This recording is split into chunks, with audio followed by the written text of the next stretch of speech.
Good morning. My name is Dr. SALMI Abdesselam. I am an associate professor at the Faculty of Law and Political Sciences at the University of Djelfa in Algeria. First of all, I want to thank all the personnel of LUMEN Congress in Iasi, Romania for their efforts to help that very important international conference.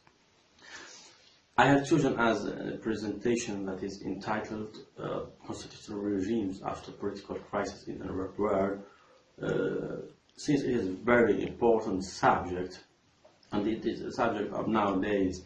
As we know, the Arab Rising started in 2011 in Tunisia, then they moved into Egypt, after into Syria and Libya, Yemen, etc.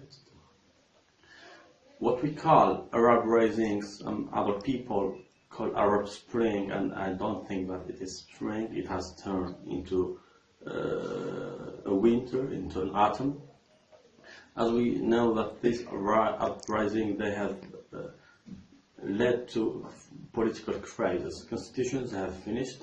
So what are the best regimes after the political crisis in the Arab world? As we know, we have the parliamentary regime, we have presidential regime, we have the semi-presidential regime. What is the best regime for the Arab countries after those political crises? Is it the parliamentary regime? As we know, the parliamentary regime is known or has started in England. The British regime is the example of the parliamentary regime. The question is, does it fit a crisis or post-crisis society? As we know that in the parliamentary regime there is a prime minister that is totally responsible in front of the parliament. This prime minister can be, all the ministers and the prime minister can be both at the same time a member of the parliament and minister in the same time, so they can be a member or a part of the legislative branch and the executive branch in the same time. What are the disadvantages of the parliament system? One of the disadvantages of the parliament system is that if there is no democratical proceedings, there can be a conflict between the parliament and the government, and we can enroll without a government for a long period of time. A good example of that is Lebanon. Sometimes in Lebanon, they do not arrive in pointing out a prime minister because of political conflicts. So, in brief, the parliamentary regime needs, democratical proceedings and a very high level of democracy in any society. The question is, are those conditions present in Arab or post-crisis Arab world, in Arab risings? I don't think so. I think that those circumstances, those conditions are not present, so I don't think that the parliamentary regime is fit for post-crisis societies or states in the Arab world. We move to the presidential regime. Is the presidential regime fit for that? As we all know, the presidential regime is known, or the example of the presidential regime is the United States of America, where there is separation, rigid separation of powers. We have the Congress, that is the legislative power.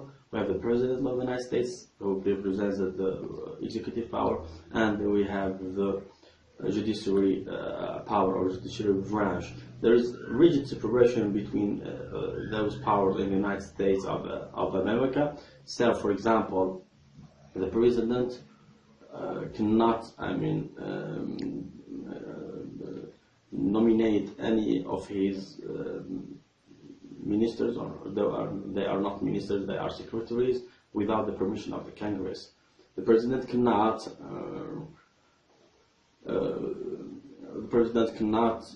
give any laws because that procedure is only for the Congress of the United States of America. The President cannot nominate the Supreme Court justices without the permission or without the approval of the Congress of the United States. So the problem here is that also the Congress cannot finish or cannot give end to the period, legislative period of the Congress of the United States of America. So the problem here is that if we practice or the presidential regime as it is known in the United States of America, in any other country, this may transform from presidentialism, a presidential regime, into a presidentialist regime, and there is a great difference between those two regimes. As we all know that the presidential regime knows separation of powers, whereas presidentialist regime is a regime where all the powers are at the end or at the hand of the President of the Republic. So in the Arab world we may turn into a presidentialist regime, that is to say a dictatorship. We move to the semi-presidentialism. As it is known that the semi-presidentialism has been developed in France in the Fifth Republic in the Constitutional under the Constitution of 1958. It was developed because the parliamentary regime under the Constitution of 1946 did not succeed. So there were lots of problems. So they have transformed into a semi-presidential regime. In a semi-presidential regime, the president of the republic is a guarantee for cohesion between the legislative branch and the executive branch. We have a chief of the government, or what is called the prime minister, who is from the majority in the parliament. So there are many studies who have shown that in the presidential semi-presidential regime is best for post-crisis societies, is best for post-crisis societies. I think that in the Arab world this is the case.